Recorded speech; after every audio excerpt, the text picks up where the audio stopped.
And these private benefits are very hard to incorporate into the initial contract, and they are very uncertain in their nature. Therefore, they pave the way for outcome asymmetry. And in this paper, this 20% difference for partner B is defined as the excess return for partner B. So before I continue, any questions? Yeah, just for clarification, when you talk about benefit or outcome, are you talking about this in monetary terms or issues such as gaining reputation, for instance? Maybe you don't gain as much money as your partner, but you gain reputation out of this.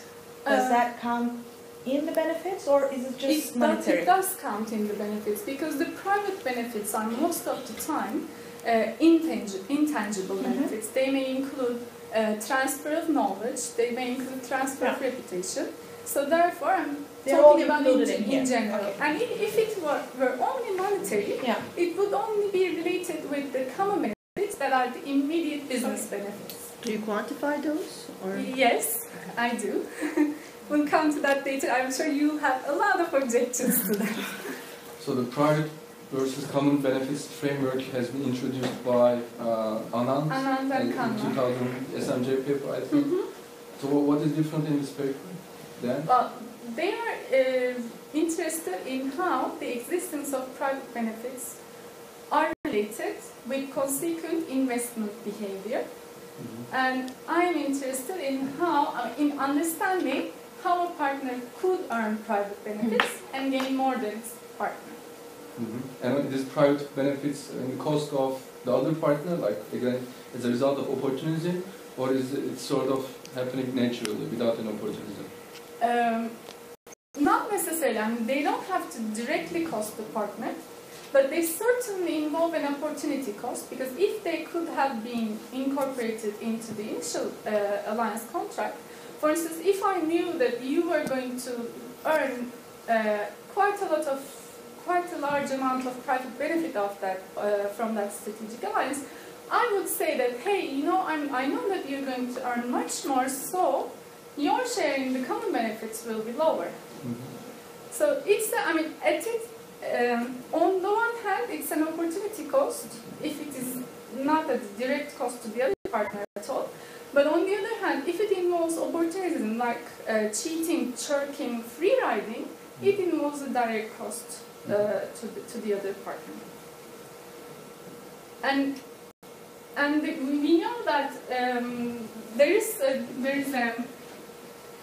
an article which happens to be written by my co-author, which showed that this private benefit problem may actually erode the competitive positions of one partner relative to the other in the automobile industry. And we also know that the kind of justice problems that this creates, the outcome asymmetry creates, may disrupt an alliance, may terminate it earlier than it should. We have qualitative evidence for that. And if private benefit extraction involves really malfeasant behavior like cheating, shirking, and free riding, it has a negative effect on the total alliance value, which could have been created if both partners collaborated optimally. So private benefit extraction is non-collaborative behavior in that sense. There's a small but emergent literature which looks at the interpartner differences from alliance gains. They mainly looked at the alliance level factors. For instance, the alliance level factors that lead to private benefit opportunities. For instance, the type of alliance, whether one partner has very valuable resources to contribute, or has a greater scope relative to the alliance. And there's another stream which suggests that pre-existing firm capabilities are important for private benefit extraction. However, these studies inherently kind of implicitly assume that private benefit extraction happens automatically. Like in the case of reputation, it actually happens automatically.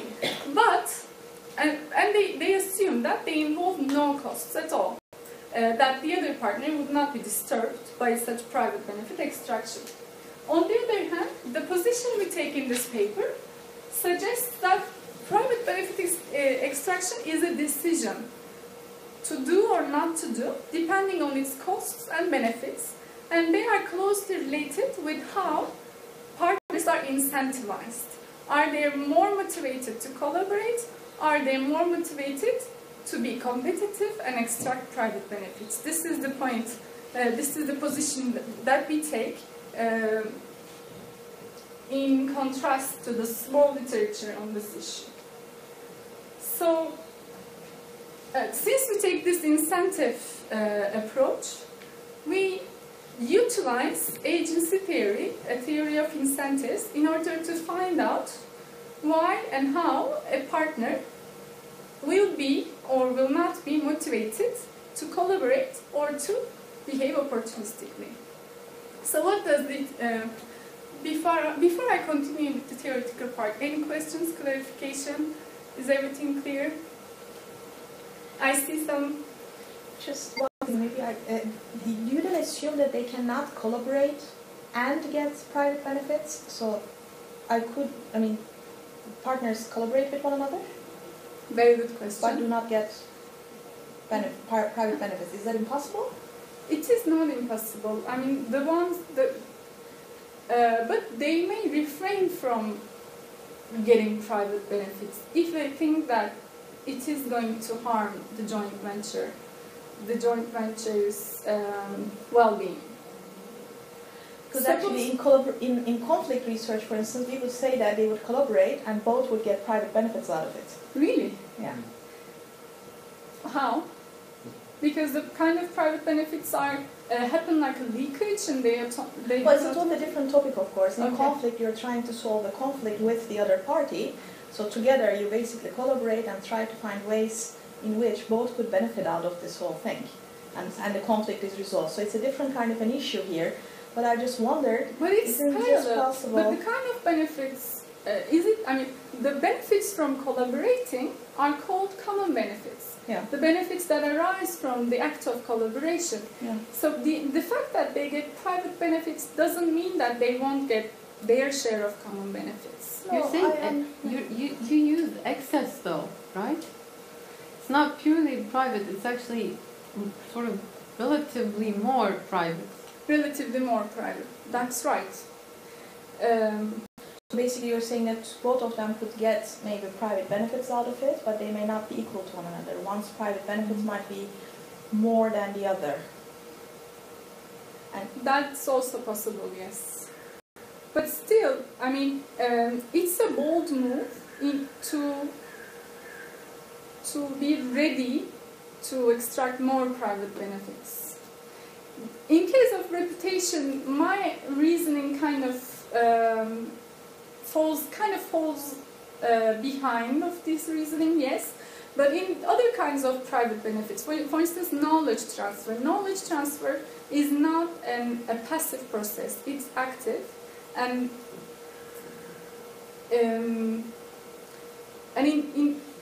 by the time that your partner realizes that you have learned his proprietary knowledge, there is a danger put on the continuity of the joint venture. That's the main point. Or I can gain private benefits by shirking, for instance. I had promised to send 5 scientists. I did send 5 scientists, but I ordered one of them not to work for the joint venture, but look as if it is working for the joint venture, but at the same time work for me, actually. Mm-hmm. So at this point, by the time my partner realizes it, there is a big danger on the common benefits of this collaboration. I hope that's a bit clear.